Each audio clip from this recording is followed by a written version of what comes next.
السلام عليكم ان all legend dharkeen leh waa Mr. Buuqa taqaaneen waxaan salaamaha ummadda Soomaaliyeed meel walba ay ku nool yihiin dal iyo dibad waxaan leeyahay dharkeen leh is beautiful waa dharkeen leedahay quruxdaas badan ee ku noolahay waxay ga mudan tahay amaan waxay ka mudan tahay like iyo share waxay ka mudan tahay inaad comment ka soo dhiibatid dharkeen leedahay daawo fiiri ma qurux badna miya ma ku qancisid miya ha ka cabsanin ma kamid ah degmooyinka laga cabsado abnigeedu sugan yahay waxay leedahay qayb lagu hargalo waxay leedahay qayb loo soo aado sawir iyo dalxiis waa meel nabadgelyo waa meel dadka degan ay isku mashquulin 16 degmaha lagu qaabilay Stadio Banaadir wish garoonka hadda lagu magacaabo waa aragta koobka waxa ku keenay gaari kala kacsan oo gaariga Real Madrid u ag degmada dharkeen la keenay waa haasana kan kala sanadkaas soo socon waa jiriyoona waa keenina dharkeen la dad aqoon la ku nool ma ahan dharkeen la meel adiga jaahiliga uu ku badan yahay waxa inta badan arkay dad jira soo qaxay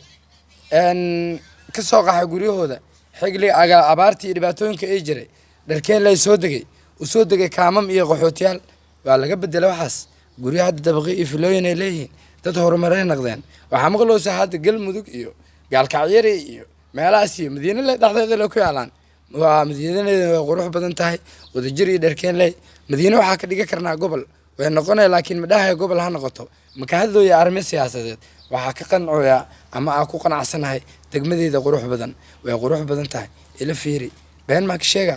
wax walba ay qabataa waxa jira urur hadda cuuriyaan oo dhibaataysan oo masaakiin ah oo goob ay ku hargalaan ku nastaan magaalada Muqdisho aragto kuleel badan ka jira meelaha ku nastaa daadan laan iyo guriga ku